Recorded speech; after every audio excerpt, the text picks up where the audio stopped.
Hello everybody and welcome to the next live. It's our third live in this series. We're every Thursday going live to talk about a different aspect of the English language, and today we're going to look at verbs and the prepositions that they most commonly go with. You can see it right here. Verbs and prepositions, because sometimes these are really difficult. They're tricky. They're not very easy to remember. So we're going to go through a few of these, not all of them, but we're going to look at a few. I'm going to get the camera a bit closer. Hello, Aida.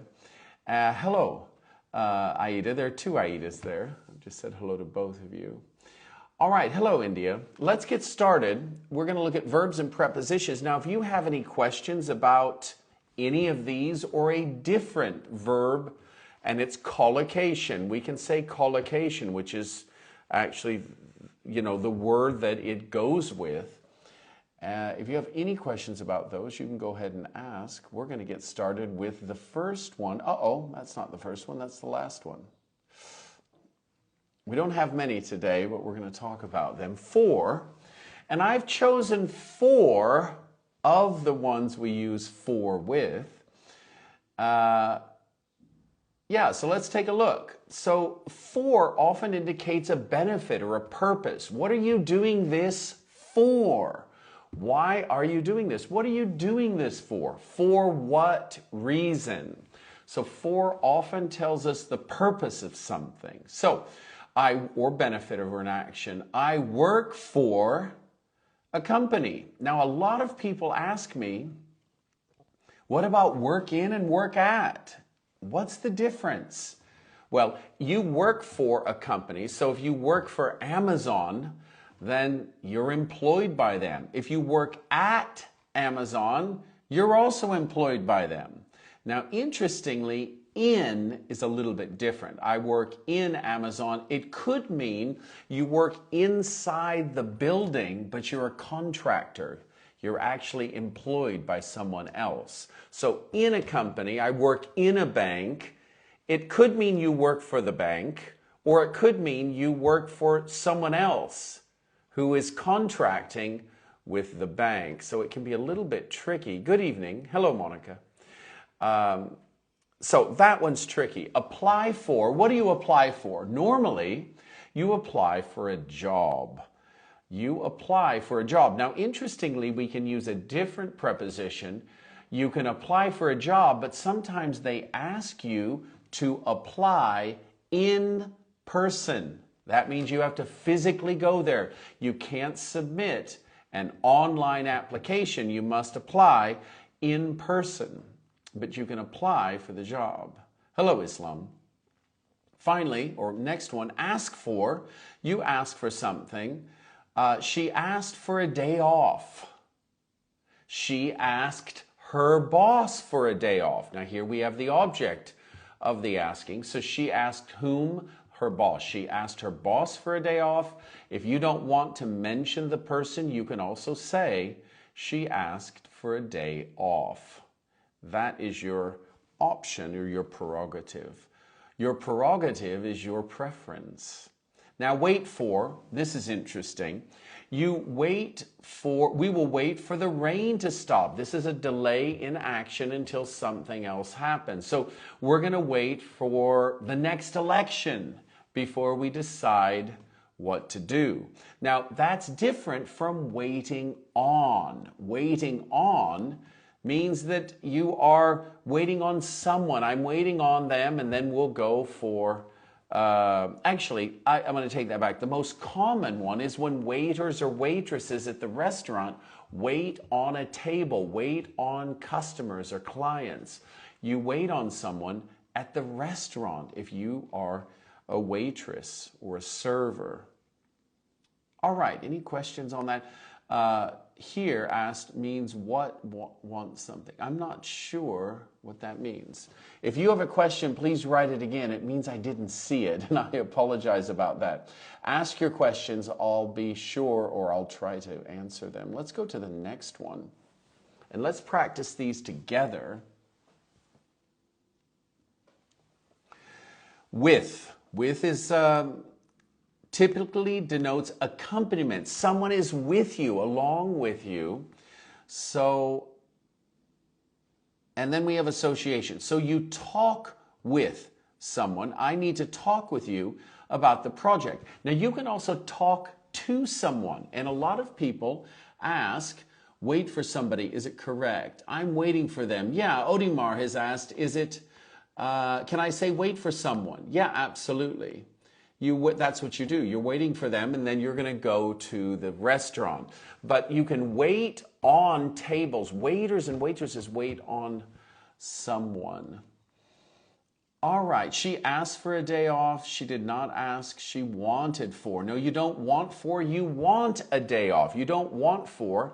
Want for means something different. Want for means you lack something. He's want for money. He lacks money. That's a very old, and I think it's W-O-N-T. So it's a different spelling, but a similar pronunciation. All right, now talk to and talk with. Let's see, is there a difference? Well, when you're speaking if you're just holding a conversation, probably there's not a difference. But if you're reading a very good writer, there is a subtle difference. When you talk with someone, you're having a conversation. When you talk to them, it signifies maybe there's a problem or an issue that they need to be aware of. Oftentimes a boss talks to his team. So this is a little bit more serious. Work with. He works with several freelancers. Who do you work with? Who do you work for? We looked at for. You work for a company. You can also work for your boss. I work for someone. You can work for your boss or you can work for the company, but you work with someone else. Who do you work with? All right. Okay, so someone's asking for a little bit more difficult one. So if you have a difficult example, you can ask me in the comments. Live with is to cohabitate with someone. If you co means with, you cohabitate or habit, so you live with someone. She lives with her friends in the apartment. Who do you live with? Now, interestingly, in the United States, when you live with someone in an apartment, we call these roommates. Roommates, even if it's an apartment. But in England, they call those flatmates. Flatmates. If you live with someone in a flat, they're flatmates in England, but they're roommates in the US. Very complicated. Maria lives with her parents. That's probably that's a very prudent economic decision. I think you're saving a lot of money. All right, on is the next one. Let's go ahead and do that. Continue to ask your questions. We're going to look at on here, just a few of these. Often conveys a focus of a subject or an object. So here we go. I'm working on a new book. I'm actually working on a new book, which is why I'm in the library and archives. I'm going to make a video from the Vatican archives very soon and show you what it's like in this very secret place. So what are you working on at the moment? This is a great question that native speakers, anyone can ask, but what are you working on at the moment? And you ask freelancers this, artists this, singers, musicians, anyone who's creating something, you can ask, or a project manager, what are you working on at the moment? Well, at the moment, we're working on a telecommunications project. So you can ask a consultant that. If you ask an artist, they might be working on a sculpture. Maybe it's a private commission. If you've been commissioned, it means that someone has paid you directly to produce something. I've been commissioned. It's a commissioned piece of art. I'm working on Olympiad tasks. Excellent job, Ksenia. Igul, nice job. Olympic tasks are very important. That might be in the high school. Waiting on, we've already talked about this. He waits on customers at the cafe. And you vote on something. You vote for someone, but you can also vote on a bill. You can vote on a proposal. They voted on the tax amendment. They voted for that candidate. Is it true that when we talk about the internet, we always talk about on the internet? Yeah, you can find it in the internet, on the internet. On is more common, I suppose, but it's not uncommon to say informally that you can find it in the internet. But I think it's probably better English on the internet. Online might be better. All right, let's go to the next one. Great questions. Someone's working on it. There we are. We're almost finished. It's not very long, so feel free to ask questions. About indicates a subject or a topic of discussion. What are you talking about? Whenever you come late to a meeting with friends, hey, what are you guys talking about? Let's talk about plans for your project. What are you talking about? Today, we're talking about verbs and prepositions. What are you thinking about? What do you think? He's thinking about changing jobs. He hasn't decided to do it yet. So before you decide, you think about it. What are you thinking about doing? What changes are you thinking about making? These are things you can do. Someone wrote proposal. You can talk about a proposal. You can vote on a proposal. That's right. A tax proposal. You can vote on those. All right, thinking about and asking about. Did you ask her about the requirements? You can ask for more water at the restaurant, but you ask about something. So he asked about, when I meet my friends or talk to my friends, I ask about their family. How is your family doing? I ask about their family. But you ask for more food at the restaurant. Thank you, Alessia. Oh, nice to see you from Dushanbe. I think, thank you. We talk about the future. That's right. All right, I'm hearing you. Now, someone wrote, I'm hearing you. That's very interesting. And a bit of that is a sort of informal use of English. I'm hearing you means I understand you. I get what you're saying. Oh, thank you. That's very nice. What was the topic about? We're doing lots of prepositions and verbs that they collocate with. So finally, to. To implies a person, a place, a thing, or idea. And also, you know, if you're moving, you go to a different place. So let's look at these. Apply to. This applies to everyone. What university are you going to apply to? To apply to. Very good. What are you going to apply to? Now, someone's asked, what's the difference between hearing and listening? Well, sometimes it's the same. I'm hearing you, I'm listening to you. But listening is an active activity where you're focused on what they're saying. Hearing sometimes means that you're able to actually understand what they're saying. So maybe they're far away and you can't hear them. So that is more about the ability to hear. And then listening is to focus on what they're saying. But oftentimes it's used interchangeably. There's an overlap in meaning, often in the informal sense. Talk to me, speak directly to me. She talked to the manager. We've already mentioned this. I talked about this topic earlier.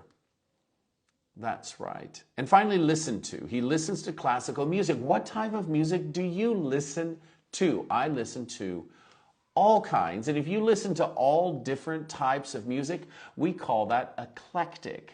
I listen to all types of music. I'm an eclectic listener of music. I listen to a lot of different genres. We use the French here, genre.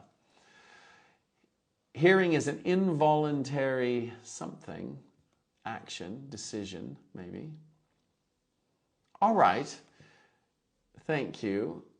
Yeah, hearing is what you're doing with your ears. Now, can you explain the difference between worry about and worry for? Do we use for with people and about? Yeah, well, you can worry about someone, but you worry for someone. You worry about their health.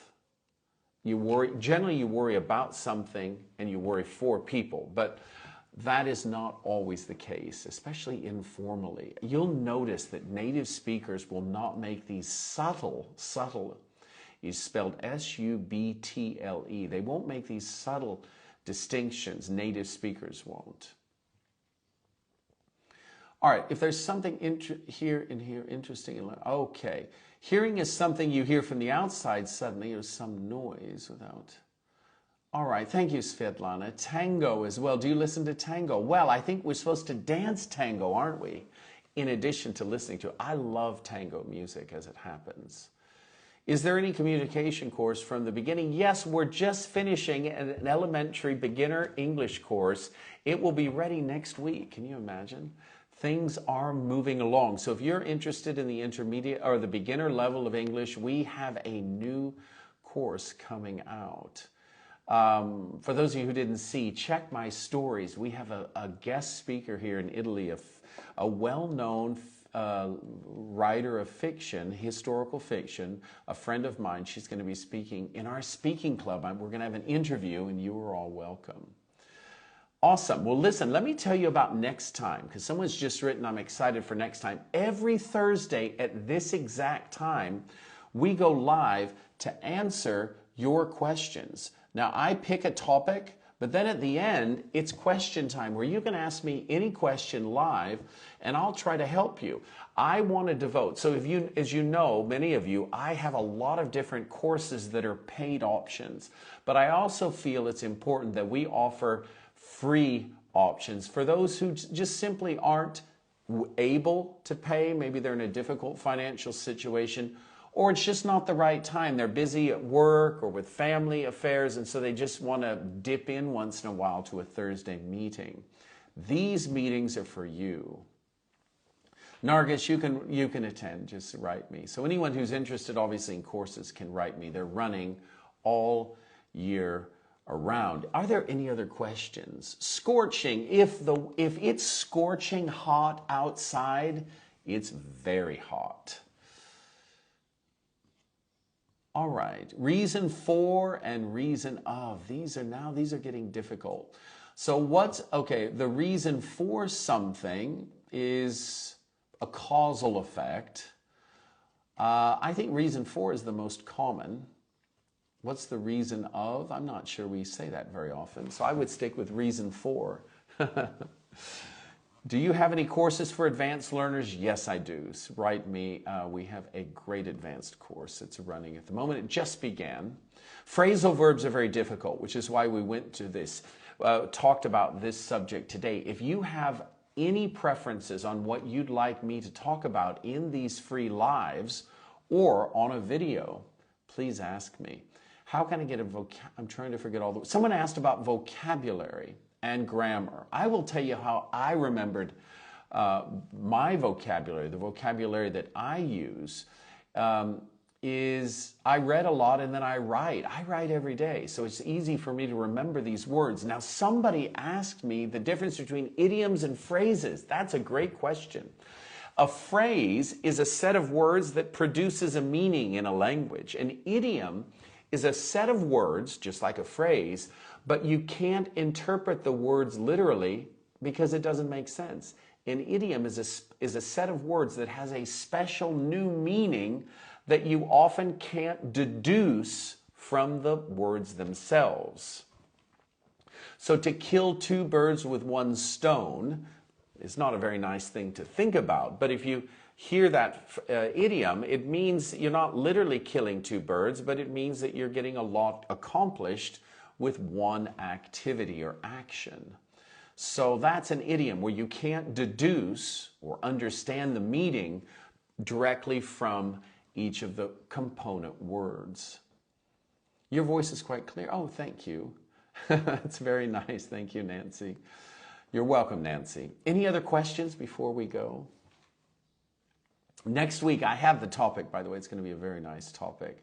I will advertise it.